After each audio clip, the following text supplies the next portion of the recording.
Welcome to 15 Minute Theatre, the only review show that squeezes a whole production into 900 seconds. The date is Friday the 23rd of March, and James has just been to see Little One. Open the house.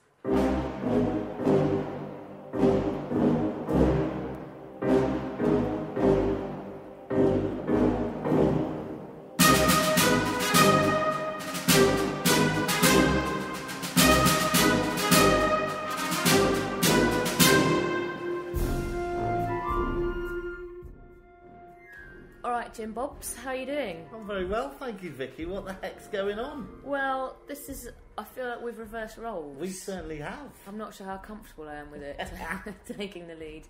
I've got to ask you questions and stuff. You really do. You have to take an interest. Yeah, that's hard for me.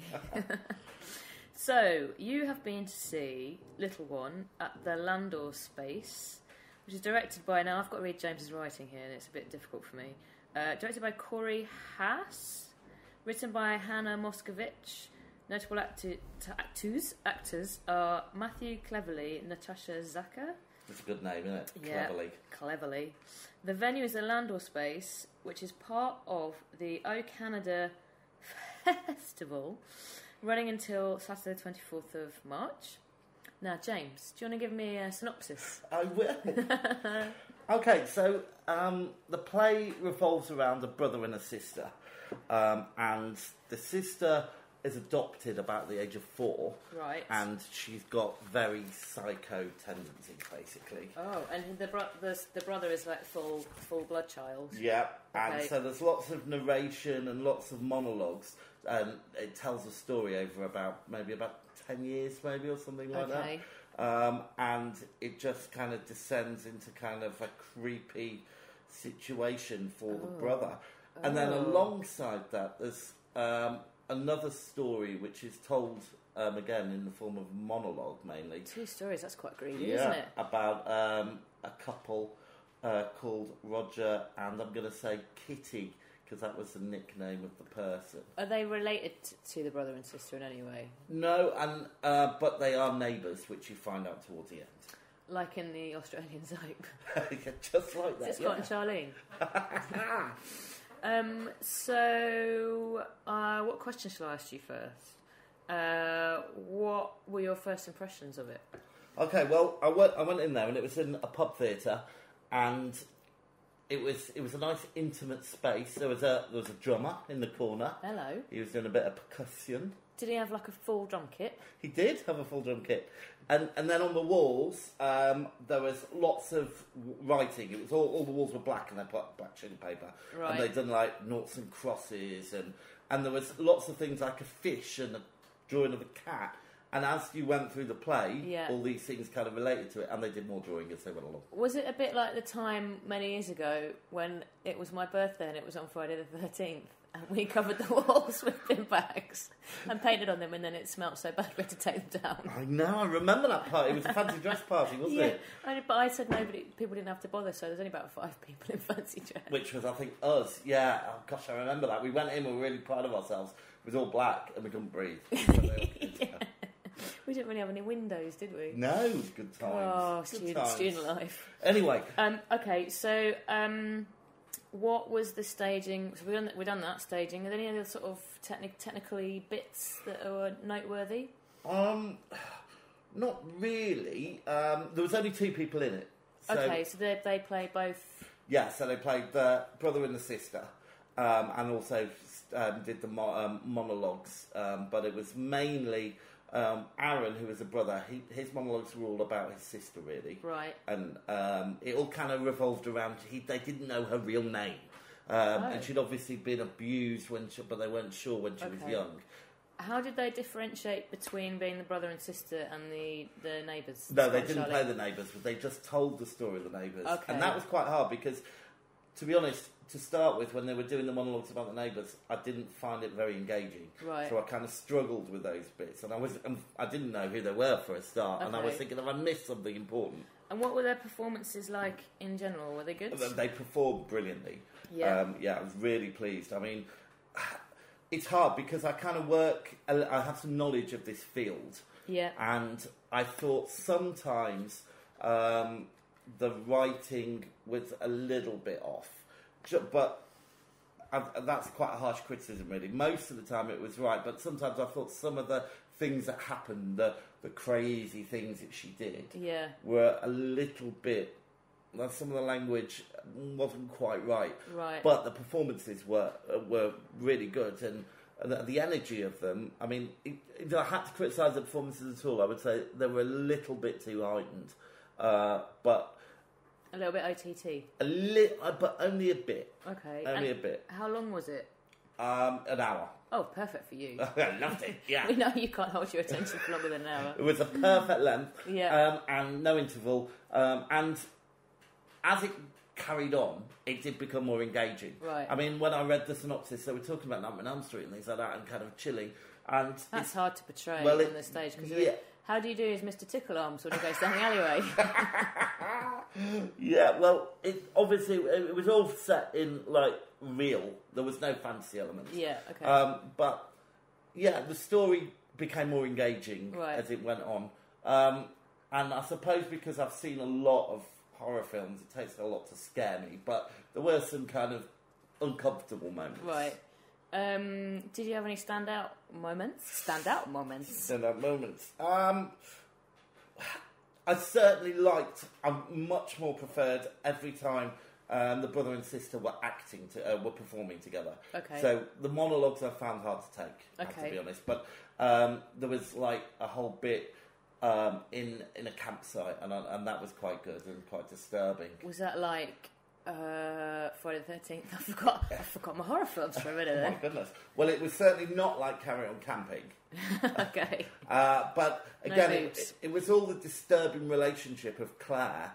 Is that your real name, Claire? Is it Claire? What's your real name, Claire? That's my Canadian accent. That was very good. Very good. I do have family in Canada, so that's probably... You got family about Canada? About Canada. Sorry, that's a little bit racialist. Anyway, yeah, so... I enjoyed it a lot, and a new writer. I thought she did a brilliant job, and it was an engaging play. Okay, good. So I feel like maybe we should have a little break for a minute. Okay. And then we're going to come back and do your amazing comfort clock. Great. So we've had a break of about 30 seconds. And 3 days. So I'm going to do the comfort clock. 3 days. James's dog has just put his toy on my lap. He's desperate for playtime. You're not having any playtime. Oh. So we've got the comfort clock here, which goes from 12 a.m. to 12 p.m. No, that's the wrong way around. Just say. So 1 is like it's a bit poo. Yeah. 12 is like it's pretty comfy. How would you rate the theatre for comfortability? Well, it was very comfortable. Lots of space. I had a whole row to myself, which was always nice. And not a great sign for the popularity of the play, though. Well, I think they struggle, but I think Fringe Theatre does struggle for audiences, and it was a shame because they deserved to have a much bigger audience than they did. Well, maybe they did a really good job. Maybe after this review for the next production. Absolutely, I think they should certainly take it somewhere else and do it again. So I suppose I was going to be. And I could have a beer in there, so I have a little drink. Could you have a glass, or did you? I had a glass, yeah. Oh, so if I had to be mega critical, the chairs were just like plastic chairs. Oh, so I'll knock off point for that. But I'm going to say 11. That's probably the best one we've had so far. Yeah, it suited me, and also you weren't sitting next to me. Well, that's great. I wanted to say something rude, but I didn't do it. Okay, so obviously I can't rate this because I haven't seen it. So we're going to just do Jimbo's ratings here, and then we'll test my head mass and see whether my head mass is any better than James's. Now you'll see how difficult it is. Shall I go first? Yeah, you go first. What would you give the performances? I am going to give the performances a solid 9. Oh, that's strong. Yeah, they're really good performances. Like I said, just a couple of times I think they went a little bit too far, but I can't fault them. And, they engaged me all the way through. So well done, both of them. Brilliant. That's more than you've given some proper praise on the West End. Well, Staging and technical. It was nicely staged. There wasn't a whole lot to that. I thought, so I'm going to give it a 7. Okay. Top of the pen's fallen off. Narrative, plot/music. Okay, well, definitely some points for the drum, which, also managed to make the sound of rain and the campsite and all this. Whoa, get out of 10. Sometimes narrative went a little bit cliche, Right. so I'm going to give it an 8. These are strong marks. Originality. It was nothing I hadn't seen before, Right. but it was refreshing. But in another way, it was refreshingly different. I'm kind of contradicting myself. You're talking nonsense. I'm going to give it 7.5. Okay, and why are you putting in a half, Mark? Yeah, just to show you how difficult it is. Okay, fine. Oh, stop trying to mount me, dog. Oh. Get down. Right, was it worth it? Definitely worth it. Yeah. Well, really enjoyable. And I was supposed to go on the Thursday and I couldn't make it, so I kind of decided last minute to go on the Friday, and I'm really glad I did. So yeah, I'm going to give that a 8. The dog, get away from me. I know you love me, but you're going crazy. Okay, I'm going to add up the scores. Sorry, dog on me. I'm going to add up the scores. James is going to tell you what exciting thing we're going to see next. So go ahead. Okay, so the next play very excited about is The Birthday Party at the Harold Pinter Theatre. It's got an all-star cast. It's got Toby Jones, Stephen Mangan, Zoe Wanamaker, just to name a few. Oh, and I have to say Pearl Mackie, Doctor Who fame. So yeah, very excited about that. And yeah, we'll be back to normal as well. So we'll be reviewing it together. I feel like I've not done the scores properly. Oh, you see, it's not that easy, is it? Yeah, this doesn't seem right. Okay, no, let's go with it.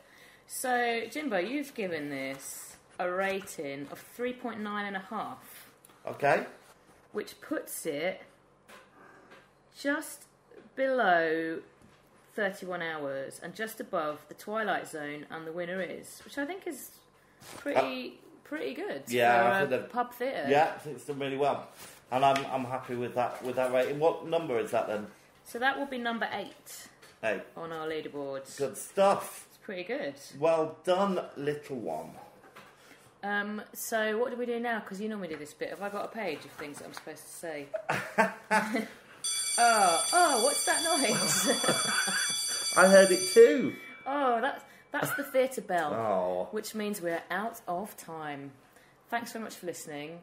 It tells me here to say I've been James, but that's not my name. Yeah, don't confuse them. I've been Vicky. I've been James. Thanks again. So the curtain's down, the theatre is dark, and that was 15-Minute Theatre. Good night. Good night.